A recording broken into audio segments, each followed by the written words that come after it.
কথাটা এই যে চারটা কথা শুনলেন, এটা কায়দায় পড়ানো হয় ছোটবেলায়, কায়দার শেষের দিকে দেখবেন লেখা আছে। সারা জীবন এটা আমরাও পড়েছি, ওই সময় ছোটবেলায়ও পড়িয়েছি, কিন্তু বুঝি না যে এর ভেতরে দুনিয়া আখিরাত সব। এখন দেখতেছি কেউ যদি এই চারটা বিষয় সামনে নিয়ে বাস্তবে চলতে চায়, এই মানুষগুলোর উপরে সাহাবায়ে কেরামের মতো ঈমান আনলে কষ্ট আসবেই।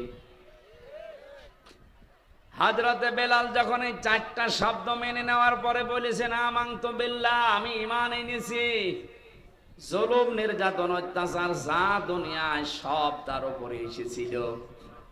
আমরা যেহেতু ছোটবেলা থেকে কোনোদিন এভাবে চিন্তা করি না, ঈমান আনি না, আমরা ঈমান পাই, এই জন্য আমাদের কোনো ঝামেলা নেই। কথাটা শুনতে যত সহজ মনে হলো, বাস্তবে নিয়ে যাওয়া অত সহজ না। যে ব্যক্তি বলবে আমি ঈমান আনলাম, তার প্রথম দায়িত্ব হচ্ছে কামা হুয়া, আমি এমন আল্লাহর উপরে ঈমান এনেছি যিনি আছেন, যার অস্তিত্ব পর্যন্ত আছে। এটার সাথে পৃথিবীর যত ধর্মের অনুসারী সবার সাথে একটা সাদৃশ্য আছে, মিল আছে। আপনি যদি হিন্দুদেরকে জিজ্ঞাসা করেন, তোমরাও তো ঈমান এনেছো, কারণ তোমরা তো পূজা করো, তোমরা যার পূজা করো তোমাদের ওই দেবতার অস্তিত্ব আছে, ওরা বলবে নেই, মানে সামনে বসে আছে, তার মানে আমাদের আল্লাহর অস্তিত্ব আছে, আমরা শুধু স্বীকার করি, শুধু অনুভব করি, দেখতে পাই না। আর ওরা অনুভব না দেখে দেখে ইবাদত করছে। দ্বিতীয় নম্বরে আমরা এমন আল্লাহর উপরে ঈমান এনেছি যার নাম আছে একটা দুইটা না, আল্লাহর নাম ৫,০০০। কত? আপনি হিন্দুকে জিজ্ঞাসা করেন তোমাদের দেবতা, হ্যাঁ আছে। তোমাদের তো ৫,০০০, আমাদের ৩৩ কোটি। ওদের দেবতার সংখ্যা কত? হয়তো নাম ওরা সবাই জানে না, কিন্তু দেবতা আছে ৩৩ কোটি। সারা পৃথিবীতে এখন ৪,৫০০ ধর্ম, সব ধর্মের দেবতা মিলে যা হবে এক হিন্দুদের দেবতা তার চাইতেও বেশি। তাহলে ওদের শক্তি সামর্থ্য সব দিক থেকে বেশি। আমরা এমন আল্লাহর উপর ঈমান আনলাম, বিআসমাইহি, এসএমের বহু মজমা, আমাদের আল্লাহর নাম আছে। আমরা বলি ৯৯টা না, ৫,০০০ আছে। তাহলে হিন্দুদের চাইতে নামের দিক থেকে কম, কিন্তু নাম আছে। অন্যান্য ধর্মের সাথে একটা মিল পেয়েছি, যে যেই ধর্ম মেনে চলে ওই ধর্মের যারা অর্চনা করে, পূজা করে, যারা ইবাদত বলেন, মাথা নত করে, তাদের ওই দেবতার নাম আছে না নেই? তাহলে প্রথমটায় অস্তিত্ব আছে, দ্বিতীয়টায় নাম আছে, মিলে গেল। ৩ নম্বরে অসিফাতিহি, তার গুণাগুণ আছে। হিন্দুকে জিজ্ঞাসা করেন তোমার দেবতার গুণাগুণ, বলবে হ্যাঁ আছে। দুর্গার গুণাগুণ হচ্ছে ফসলে বরকত দেওয়া। কথা বলছে না কেন? আপনারা জিজ্ঞাসা করেন যে দুর্গা যে নাম দিলে কি, এর গুণাগুণ কি, কি করে? বলে ফসলে বরকত দেয়। সরস্বতী কি করে? লেখাপড়ায় বরকত দেয়। যতগুলো নাম ওরা দিয়েছে, প্রতিটি নামের ভেতরে একটা গুণ লুকিয়ে রেখেছে। কেউ ব্যবসায় বরকত দেয়, কেউ অসুখ বিসুখ সারে, কেউ চাকরিতে সাহায্য করে। আমরাও এমন আল্লাহর উপরে ঈমান এনেছি যে আল্লাহর গুণ আছে, শুধু গুণ না, প্রতিটি গুণের কার্যকারিতা আছে। পৃথিবীর যত ধর্ম আছে, শুধু ইসলাম বাদ দিয়ে প্রতিটি ধর্মের যারা দেবতা বলে দাবি করেন, তাদের গুণ তারা বানিয়েছে, কিন্তু গুণের কার্যকারিতা নেই। আপনি দুর্গাকে ফসলের মাঝে বসিয়ে রাখেন, ফসল সহ দুর্গা চুরি হয়ে যাবে। কথা বলছে না কেন? ও সরস্বতীকে বসিয়ে রেখেছে, লেখাপড়ায় বরকত দেয়, বই সহ বিদ্যা সহ সরস্বতী চুরি করে নিয়ে যাবে, ও কিছু করতে পারবে না। পৃথিবীর প্রতিটি ধর্মের যারা গরু মারে, দেবতা মানে, তাদের অবস্থায় শুধু নাম আছে, নামের কাম নেই। আমরা যার উপরে ঈমান এনেছি ওই আল্লাহর শুধু নাম না, প্রতিটি নামের কার্যকারিতা আছে। উনি নাম নিয়েছেন মালিক, অবশ্যই উনি মালিক। আল্লাহ পাক এমন মালিক, এই পৃথিবীর ময়দানে যারা সৃষ্টি বলে দাবি করছে যে একজন সৃষ্টিকর্তা আছে, তাদেরকেই তিনি জানিয়েছেন আলা লাহুল খালকু ওয়াল আমর তাবারাকাল্লাহু রাব্বুল আলামিন। আল্লাহ বলেন সৃষ্টি যার, হুকুম চলবে তার। হয়তো আল্লাহ একজন আছে, তিনি আমাদেরকে বানিয়েছেন। এই কথাগুলো অনেক ধর্মের মানুষের মূল ভিত্তি। আপনি হিন্দুকে জিজ্ঞাসা করবেন এই জগৎ বানিয়েছে কে, ও বলবে উপরওয়ালা। কে? শুধু হিন্দু না, আবু জেহেলকে ওই জামানায় জিজ্ঞাসা করেছিল, ওয়ালা ইন সাআলতাহুম মান খালাকাস সামাওয়াতি ওয়াল আরদা লা ইয়াকুলুন্নাল্লাহ। হে নবী, আবু জেহেলকেও যদি জিজ্ঞাসা করেন আসমান জমিন কে বানিয়েছে, ও আবু জেহেল গ্যারান্টি দিয়ে বলবে আল্লাহ বানিয়েছে। তার মানে সৃষ্টিকর্তা যে একজন আছে এটা আবু জেহেলও বিশ্বাস করতো। কথা বলে না কেন? এই আয়াতটা আমি বানালাম, কোরআনে বহু জায়গায় আয়াতটা আছে, ওয়ালা ইন সাআলতাহুম। আপনি যদি ওই কাফেরদের জিজ্ঞাসা করেন, ওই মুশরিকদেরকে জিজ্ঞাসা করেন আসমান জমিন কে বানিয়েছে, ওরা এক বাক্যে তাও গ্যারান্টি দিয়ে বলবে আল্লাহ বানিয়েছে। তাহলে তাদের ভেতরে আমাদের ভেতরে পার্থক্য কোনটা? ওরা আল্লাহর এই নামকে বিশ্বাস করার পাশাপাশি নামের পাশে আর একটা জিনিস যোগ করতো। হ্যাঁ, আল্লাহকে আমরা আইন দাতা মানি, কিন্তু তার পাশাপাশি নিজেরা আইন বানিয়ে ওইটাও চালিয়ে দিত। কথা বুঝতেছেন? আজ বাংলাদেশের দিকে তাকান, আল্লাহকে বিশ্বাস করি না এই কথা হিন্দু পর্যন্ত বলবে না। যারা মুসলমান নামধারী আছে তারা তো বলবে আল্লাহ একজন আছে। আল্লাহর আইনও বিশ্বাস করে, কোরআন এটা মানতেও চাই, পাশাপাশি আর একটা কিছুকে এর সাথে যোগ করে দেয়। আল্লাহ পাঠিয়েছেন যে আইন কানুন নিয়ম নীতি, ওটা মানে কম বেশি, ওর পাশে আর একটা যোগ করে নিজেরা বানিয়ে নেয়, অথবা আব্রাহাম লিঙ্কনেরটা যোগ করে দেয়। ওরা ১৫০০ বছর আগে আল্লাহর পাশাপাশি অন্য কাউকে দাঁড় করিয়ে যদি মুশরিক হয়, এই বাংলাদেশে যারা আল্লাহর আইনের পাশাপাশি অন্য কিছুকে দাঁড় করাতে চান তারাও মুশরিক। কাটসাট কথা বললাম, এবার না বুঝলে আমার কিছু করার নেই। ওই জামানায় ওরাও বলতো উপরওয়ালা একজন আছে। আমি বহু হিন্দুকে এই কথা বলতে শুনেছি বিপদে পড়লে। আমি বরিশালে যখন পড়তাম তখন নৌকা ছিল, ওই ব্রিজ হয়নি, ঝড় উঠেছে, নৌকা তো দোলাদুলি করছে। আমরা যারা মুসলিম বলছি লা ইলাহা ইল্লাল্লাহ। হিন্দু এক দাদা আর দাদি দুইজনে বলছে লা ইলাহা ইল্লাল্লাহ। কি গো, চেহারা দেখে মনে হয় অন্য ধর্মের। কালেমা পড়েন মানে মুসলমান হয়েছেন? বলছে না। কালেমা পড়েন মানে? বলছে হুজুর যে ঝড় উঠেছে ও কালী দুর্গার কাজ না, এখন আল্লাহ লাগবে। শুধু ওনার কথা না, তামাম দুনিয়া আর সব মানুষের এইটাই কথা। সূরা বানী ইসরাইলে আছে, বিপদে পড়লেই সর্বপ্রথম দেবতার কথা মনে আসে না, মনে আসে কার কথা? রংপুর বাসে। তাহলে এখান থেকে আমি একটা বিষয় প্রমাণ করতে চাই যে মানুষগুলো আল্লাহর আইনের পাশাপাশি অন্য কাউকে আইনদাতা হিসাবে মেনে নিয়েছে, তাদের আইনও দাঁড় করাতে চায়, সমাজে প্রতিষ্ঠা করতে চায়। তারা এক ধরনের আবু জেহেলের মতো মুশরিক। কথা বুঝতেছেন? এই জন্য আমরা আশা করবো আল্লাহ যেখানে উনি যেটা পারবে ওইটা অন্য কেউ পারবে, কথা আমরা মানি না, বিশ্বাসও করি না। সুতরাং আল্লাহু আকবার এ শব্দটা আমার আল্লাহর জন্য খাস। কথা বলেন না কেন? আল্লাহু আকবার মানে আল্লাহ সব চাইতে, আল্লাহ সব চাইতে। আরো জোরে বলেন আল্লাহ সব চাইতে। এই বড়র ভেতরে কিছু লুকিয়ে থাকে।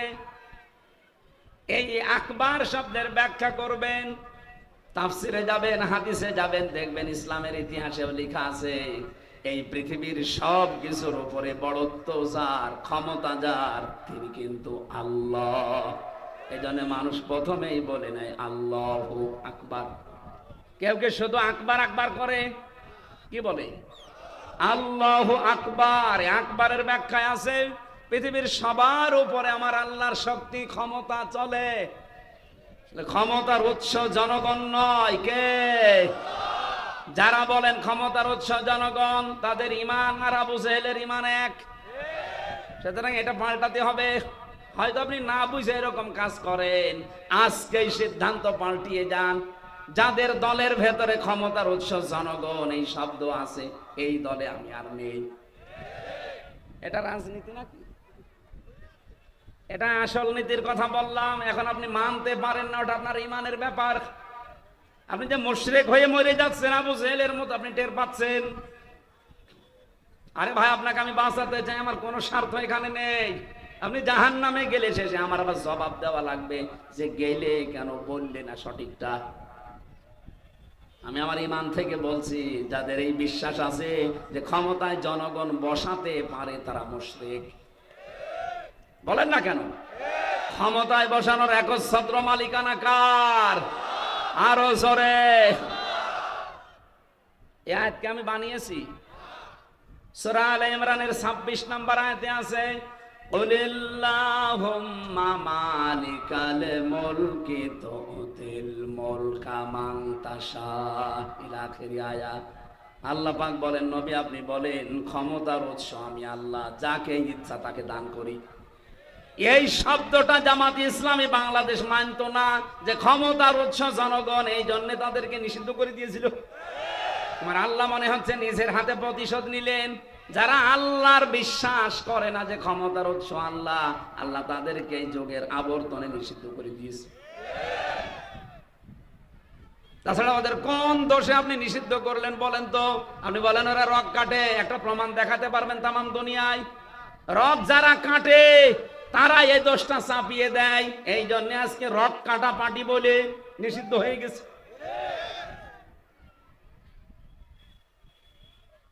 এই শব্দটা, এই স্লোগানটা ছড়িয়েছে জালেমরা, এই কারণে ওরা ভালোভাবে জানে ইসলামী ছাত্র শিবিরের নামে যদি রক কাটা দেওয়া যায় তাহলে ওরা ওই দলে যেতে পারবে না, ওরা কোরআন হাদিসও শিখতে পারবে না। বাংলাদেশে অনেকগুলো ইসলামী দল আছে, ছাত্র সংস্থা আছে, ছাত্রদের ভেতরে কাজ করা অনেক সংগঠন আছে। একমাত্র ইসলামী ছাত্র শিবির যোগ্য করে গড়ে তোলার একটা ফ্যাক্টরি।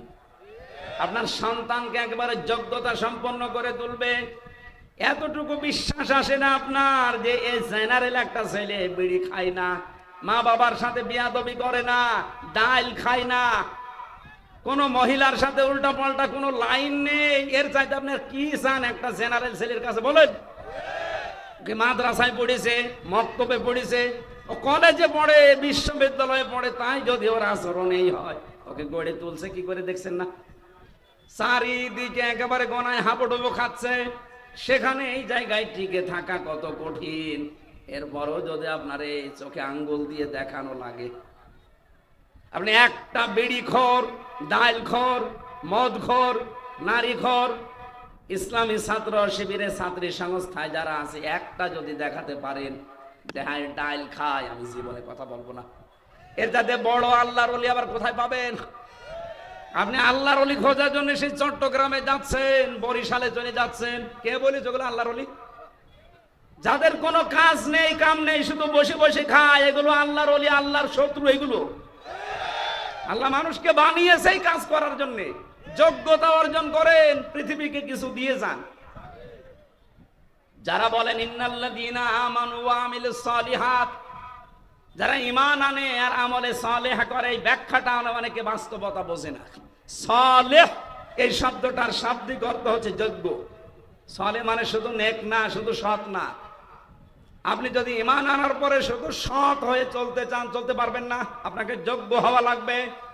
যে যেই জায়গায় আছে ওই জায়গাতে যদি অযোগ্যতা অর্জন না করে বসে, দেখবেন ওই জায়গায় দুর্নীতির আঁকড়া বানাবে। গত পরশুদিন ধরা পড়েছে, আপনি দেখতে পাচ্ছেন না, সাবেক কৃষিমন্ত্রী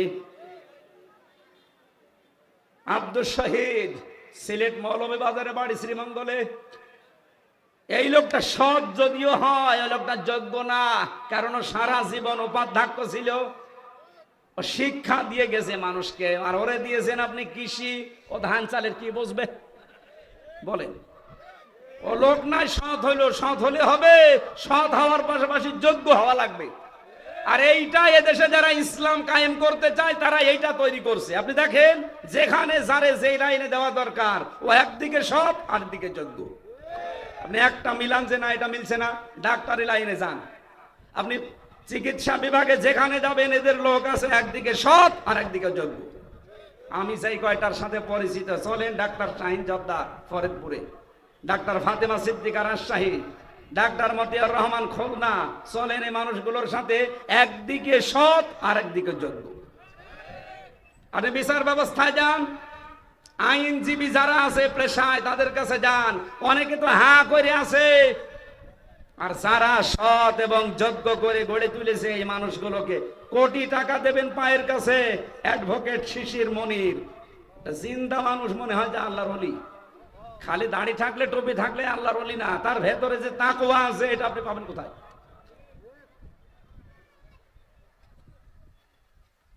এই লোকটার বাড়ি থেকে এখন টাকার বস্তা বের হচ্ছে, স্বর্ণের বস্তা বের হচ্ছে, গতকালকে রিপোর্ট। আমি জানছি এই লোকটাকে যদি শিক্ষা ব্যবস্থায় যেত কিছু না কিছু করতে পারতো, ওরে দিয়েছে কৃষি মন্ত্রী, ওরে যদি আপনি পিটিয়ে মেরে ফেলেন 1 বিঘা জমিতে কয় মণ ধান হয় ও সাদা বলতে পারবে না, কারণ ও জীবনে তো মাঠে যায়নি। এই জন্য যারা এই ব্যাখ্যা করেন তাদেরকে আমি আধুনিক ব্যাখ্যা পড়ার জন্য বলছি, ইন্নাল্লাযীনা আমানু ওয়া আমিলুস সালিহাত, যারা ঈমান আনার পরে আমলে সালেহ করে, মানে যোগ্যতা অর্জন করে, যেখানে যার যাওয়া দরকার ওই জায়গায় যাওয়ার আগে আগে নিজে শিক্ষিত হয়, প্রশিক্ষণ নেয়, এরপরে জায়গায় যায়, তাহলে ওই জায়গাটা দুর্নীতি মুক্ত করা সহজ হয়। এই 15.5 বছর এইটা আমরা পাইনি, যে যে বিষয় জানে না তারে ওই চেয়ারে বসিয়ে দিয়েছে, ও চেয়ারের পায়ে আরো ভেঙে ফেলিস। এই কথা বলেন, একটা ড্রাইভার প্রশ্নপত্র বিক্রি করে কত তালা বাড়ি বানায়, এবার মসজিদ বানিয়েছে, এভাবে অবৈধ টাকা ইনকাম করলেন, কি হিসাব দেবেন?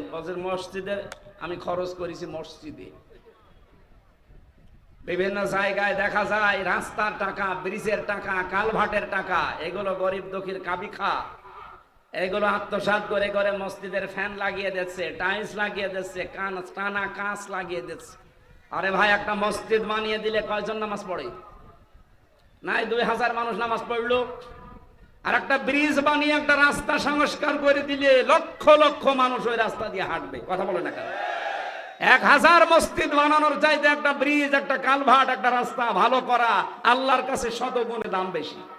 ইসলাম আমরা এই জায়গা থেকে নেই না, কারণ আমরা তো যোগ্য না।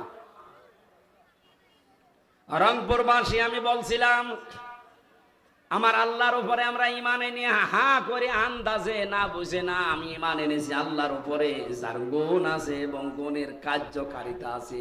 উনি যেই নাম নিয়েছেন প্রতিটি নামের কার্যকারিতা আছে। উনি আইনদাতা নাম নিয়েছেন, উনি আইনদাতা হাকিম, হাকিম নাম নিয়েই বসে নেই, উনি আইনও দিয়েছেন, আমাদের 500 আইন দিয়েছেন। কয়টা? উনি রাজ্জাক নাম নিয়েছেন, রিজিকের ব্যবস্থা করেন। উনি যদি রাজ্জাক নাম না নিত, পৃথিবীর বিশাল সৃষ্টি, এক একটা তিমি মাছ যে খাবার খায় আমার মতো 1000 হামজা মিলি খেতে পারবে না। রংপুরবাসী তিমি মাসের এত টন খাবারের ব্যবস্থা রাজ্জাক নামের কারণে যদি আল্লাহ করতে পারে, আমার মতো হামজার 150 টাকা খাবার লাগে, এই খাবারের ব্যবস্থা আল্লাহ পারবে না? কোন কারণে আমার বাম হাতের ইনকাম করা লাগবে বলেন? আপনি কোন কারণে অবৈধ পথ বেছে নেবেন? আপনি কি খেতে পারবেন প্রতিদিন 5 লাখ টাকা উপায় করে টাকা খেতে পারবেন? কি হইল সালমান এফ রহমানের এই দরবেশের টাকা? এই জন্য আমি আমার মন থেকে বলছি, ইমান থেকে আমরা সবাই যেন এটা মেনে নিতে পারি, রাজ্জাক যেহেতু আল্লাহ, উনি রিজকের ব্যবস্থা করবেই। আমার যতটুকু বরাতে লেখা আছে কপালে এটা আমি পাবই। অবৈধ পথে গিয়ে টাকা ইনকাম হবে না তা না, কোটি কোটি টাকার ব্যালেন্স হবে আপনার। আপনার ওই অবৈধ টাকা ভোগ করার জন্য আপনার বউ, আপনার মেয়ে, আপনার ছেলে 2 পায়ে খাড়া, কিন্তু এই অবৈধ টাকা ইনকাম করে যে পাপ হয়েছে, ওই পাপ আপনার বউ মেয়ে নিতে রাজি না। ওই যে বউ দাঁড়িয়ে আছে, জিজ্ঞাসা করেন তো কার বউ এটা?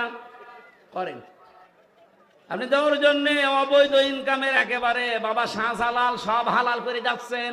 ওরে জিজ্ঞাসা করেন তো, যে এই যে আমি বাম হাতের ডান হাতের ইনকাম করলাম, এই যে একটা গোনা হইল, এই গোনার ভাগ তুমি তো টাকা পয়সা ভোগ করার জন্য 2 পায়ে খাড়া, ও তো 2 পায়ে দাঁড়িয়ে আছে। 2 পায়ে দাঁড়িয়ে আছো, তাহলে আমার যে পাপের বোঝা এটা কিছু কিছু নিবা না? ও বলবে তুমি তোমার পাপ করতে আমি বলিনি। কার জন্য কি করছেন? ওদের জন্য। ওরাই আপনাকে জাহান্নামে দেওয়ার জন্য ব্যস্ত হয়ে পড়বে। যা তুই যা। এই জন্য আমরা পাগল ভালো হয়ে গেছি। পাগল ভালো হয়ে গেছি না আমরা? না না, এ তো সামিয়ানার নিছি। পাগল আমরা ভালো হব না, আরো পাগল হব। পাগল ভালো হব না কারো জন্য কিছু। আল্লাহ বলেন আমাল হায়াতুদ দুনিয়া ইল্লা মাতাউল গুরুর। পৃথিবী ধোঁকা। এ বউ ধোঁকা, মেয়ে ধোঁকা, বাবা মাও ধোঁকা। কেউ কারো বোঝা কিন্তু বহন করবে না ভাই। যা করছেন আপনারটা আপনারে নেওয়া লাগবে। এই জন্য আল্লাহকে যদি আমরা বিশ্বাস করি রাজ্জাক হিসাবে, উনি রিজিক দেবেনি। পৃথিবীতে না খেয়ে মরে গেছে আমি এরকম প্রমাণ পাইনি, খেয়ে মরেছে এরকম প্রমাণ আছে। খেতে খেতে বৈধ অবৈধ নেই, মরণের খাওয়া খায় সে যে পটল তোলে। কথা বলছে না কেন? নবীজির জীবনে বিভিন্ন রোগ ছিল, কিন্তু গ্যাস্ট্রিক আলসার, পেটের যে পীড়া আমরা এখন ভোগী, এই রোগ তার ছিল না। কারণ উনি খাবারের আগেই 3টা সুন্নত মেনে চলতেন, আর খাবারের পরে একটা সুন্নত কম বেশি মানতেন। খাবারের আগে নিজের পেটকে 3 ভাগ করে ফেলতেন। 1 ভাগ খাবার, 1 ভাগ পানি, আর 1 ভাগ হজমের জন্য খালি রাখতেন। আর খাবারের পরে এটা যেন দ্রুত হজম হয় এজন্য মিষ্টি জাতীয় কিছু খেতেন। আর আমরা খাবার খেতে খেতে টুটি পর্যন্ত খাই। খাবার পরে আর জায়গা নেই, তার মানে মিষ্টি খাওয়া সুন্নত, আরো খাবার চাই। তো রোগ হবে না হবে কি? এই জন্য প্রত্যেকের শরীরের ভেতরে এই রোগ এখন ভরা, গ্যাস্ট্রিক আলসার। এই কথা বলছে না কেন? আমরা নবীর এই সুন্নতের দিকে তাকাই, আল্লাহ আমাদেরকে রোগ মুক্ত করবেন ইনশাআল্লাহ।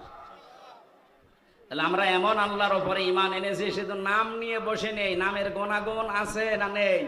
প্রত্যেকটি নামের গুণ আছে। আমার বিশ্বাস হয় না তাই আমরা পাই না। এরকম 5000 নাম নিয়েছেন উনি, 5000 নামের গুণাগুণ আছে। উনি যে গাফফার নামটা নিয়েছেন, তিনি মাফ করে দেন। এই নামটা যদি না নিতেন, আমরা যা অপরাধ করি 1 সেকেন্ডও শ্বাস ফেলার সময় পেতাম না। ওমা সাবাকুম মিন মুসিবাতিন ফাবিমা কাসাবাত আইদিকুম ওয়া ইয়াফু আন কাসীর। আল্লাহ পাক বলেন, জলে স্থলে যে বিপদ আপদগুলো তোমাদের উপরে আসে, এগুলো সব তোমাদের হাতের কামাই করা। অধিকাংশগুলো আল্লাহ মাফ করে দেয়। আল্লাহ যদি মাফ না করে যা করো সব অপরাধের শাস্তি দুনিয়ায় দিত, শ্বাস ফেলার সময় পেতে না। সুতরাং এই নামটা থেকে শিক্ষা হচ্ছে, উনি যেহেতু গাফফার নাম নিয়েছেন, উনি মাফ করবেন, কিন্তু মাফ করবেন শুধু ওনার নিজেরটা। আপনি যেটা ওনার সাথে করেছেন, ওনার হক, ওনার অধিকার ছিল, আপনি তাকে সেজদা দেবেন, দেননি। আপনি তার হুকুম মতো হজ করে আসবেন, সম্পদ থাকলে করেননি, এগুলো উনি মাফ করে দেবে। কিন্তু ওনার সৃষ্টির সাথে যদি আপনি অন্যায় করেন, আগে ওই সৃষ্টির কাছে অন্যায়ের জবাব দেওয়া লাগবে, ক্ষমা চাওয়া লাগবে, স্বীকার করা লাগবে। কথা বলছেন না? সুতরাং 15.5 বছরে যারা অন্যায় করেছেন, আপনি শুধু আল্লাহর কাছে করেছেন তা না, 18 কোটি জনগণের কাছেও করেছেন। বলেন, আপনি দোষ করলেন একজনের কাছে, মাফ চাবেন আর একজনের কাছে, আপনি কি ইয়ার কি মারেন? আমার সাথে এক ওসি ছিল জেলখানায়। আমি তাওবার ব্যাখ্যাটা একদিন বলার পরে আমারে বলছে, হুজুর এই যে নির্বাচনটা গেল, রাত 12টার পর থেকে আমার লোকজন নিয়ে আমি আল্লাহর নামে ভোট কাটা আরম্ভ করলাম। নাম নিয়েছে কার? আল্লাহর নামে আরম্ভ করলাম। ফজর পর্যন্ত পুরা বাক্স ভর্তি করে বাক্স পাঠিয়ে দিলাম। এবার আমি নিজে গোসল করে ওযু করে নামাজ শেষ করলাম। এরপরে তাওবা করলাম, আস্তাগফিরুল্লাহ। আমারে তাওবা কি হয়েছে? আমি বললাম না, এটা ইয়ার কি হয়েছে, এটা তাওবা হলো। আপনি কি আল্লাহর কাছে অপরাধ করেছেন যে আস্তাগফিরুল্লাহ পড়ছেন? আপনি অপরাধ করেছেন এদেশের 16 কোটি 18 কোটি জনগণের কাছে। কথা বলেন না কেন? সুতরাং আপনাকে মাফ চাওয়া লাগবে, স্বীকার করা লাগবে জনগণের কাছে। এজন্য যে যেই ধরনের অপরাধ করেছেন, কেউ গুমের সাথে, কেউ খুনের সাথে, কেউ আয়না ঘরের সাথে, কেউ আত্মসাৎ করার সাথে, কেউ চুরির সাথে, কথা বলছেন না কেন? কেউ চাঁদাবাজির সাথে, কাউকে কষ্ট দেওয়ার সাথে, এই 15.5 বছরে যে যেই ধরনের অপরাধে লিপ্ত ছিলেন, যার সাথে করেছেন এটা আগে তার কাছে যান, কথা বলা লাগবে। তার কাছে যাওয়ার পরে সে যদি বলে না আমার এই 20 লাখ টাকা ক্ষতি করেছেন, আগে ওই টাকা ফেরত দেন, আগে ফেরত দেবেন, এরপরে বলবেন আস্তাগফিরুল্লাহ। আমার মনে হয় এই তাওবা যদি বাংলাদেশে আরম্ভ হয়, 15.5 বছরে যে যা করেছে ও ফকির হয়ে যাবে।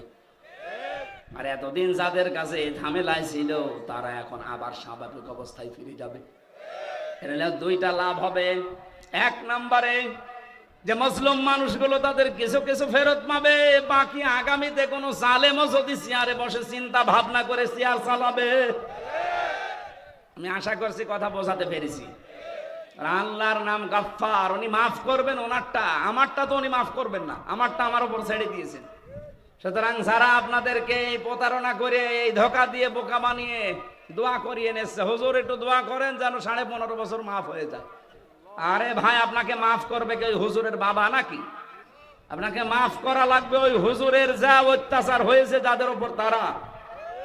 আমার বাবার কাছ থেকে আপনি 10 লাখ টাকা চেয়েছিলেন, 8 লাখ পেয়েছেন, এই টাকা আগে ফেরত দেবেন, এরপরে আমার কাছে স্বীকার করবেন। আমি যদি মন থেকে বলি ঠিক আছে মাফ করে দিলাম, এরপরে আস্তাগফিরুল্লাহ পড়লে মাফ হয়। এটাকে আমি বানিয়ে বললাম? নবীজির কাছে এক যুবতী মেয়ে এসেছিল, ডাক দিয়ে বলে হে রাসূল আমি জিনা করেছি, আপনি আমারে মুক্ত করেন। নবীজি বললেন এই কথা কাউকে বলবা না, যাও। মেয়েটা আবার এসে বলছে না আমি মুক্ত হতে চাই।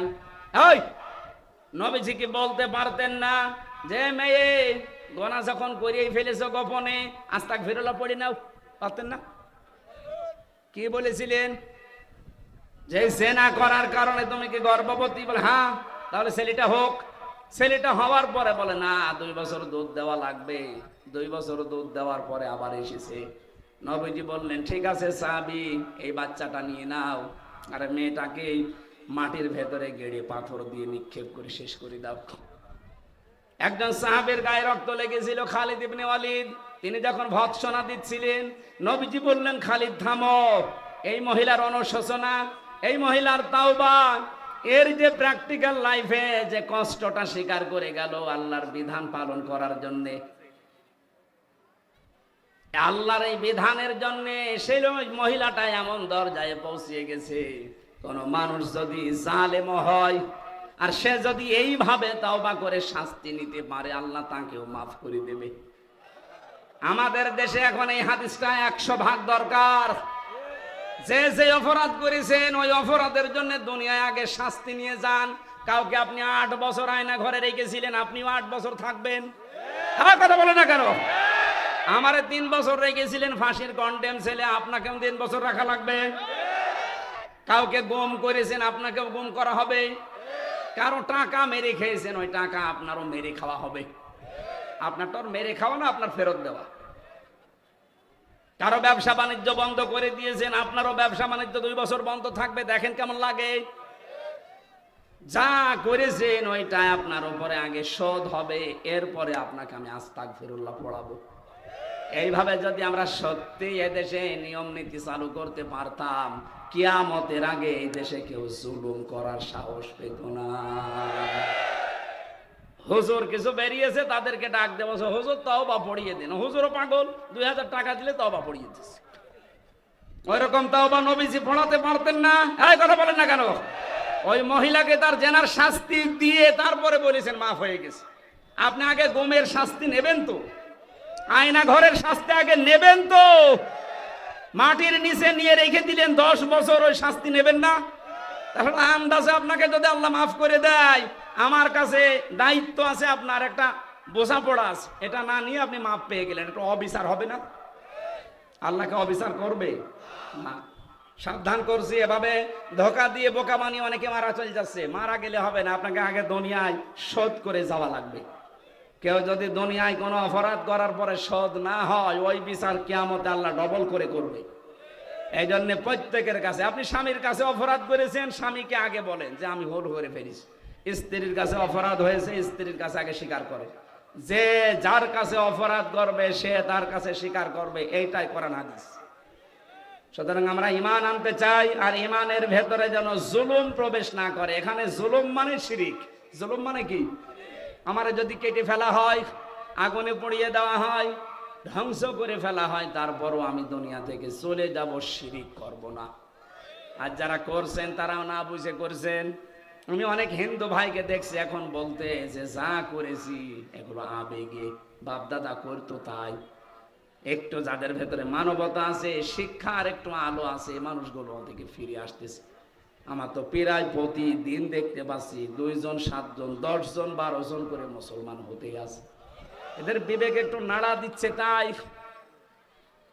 আল্লাহ বলেন ঈমান আনার পরে যদি জুলুমকে শিরিককে মিশ্রণ না করো, উলাইকা লাহুমুল আমন, আমি তোমাদেরকে শান্তি, স্বস্তি, নিরাপত্তা দিয়ে দিলাম। অহুম মুহতাদুন, তোমরাই হেদায়েত প্রাপ্ত বান্দা বান্দি। আল্লাহ আমাদেরকে আয়াতটা বাস্তব জীবনে হেদায়েত পাওয়ার জন্য মেনে চলার তৌফিক দিন, বলেন আমিন। সম্মানিত মা বোন যারা এসেছেন, জান্নাতে যাওয়া আপনাদের জন্য একেবারে সহজ করে দিয়েছেন নবীজি। পৃথিবীর জমিন যেহেতু শেষ না, আর একটা জায়গা আছে, ওই জায়গার দিকে তাকিয়ে হলেও 4টা কাজ করতে ভুল করা যাবে না। 5 ওয়াক্ত নামাজ যেখানেই থাকেন, শুধু ওই 3 দিন 5 দিন 7 দিন বাদ দিয়ে যতদিন পবিত্র থাকেন, মাস্ট বি, যে অবস্থায় থাকেন নামাজ পড়ে নেবেন। যত কাজ থাক, ফরজ নামাজটা অন্তত পড়ে নেবেন। কারণ ফরজ নামাজ কেউ যদি বাদ দিয়ে কাজ করে, আল্লাহ বলেন আমি ওর দায়িত্ব ছেড়ে দেই। আল্লাহ যদি কারো দায়িত্ব ছেড়ে দেয়, কে আপনার দায়িত্ব নেবেন নিরাপত্তার, বলেন? এই জন্য যেখানে আমরা থাকি, ফরজ নামাজ জীবন চলে গেল আমরা ছাড়বো না। হ্যাঁ, রাজি আছেন না আপনারা?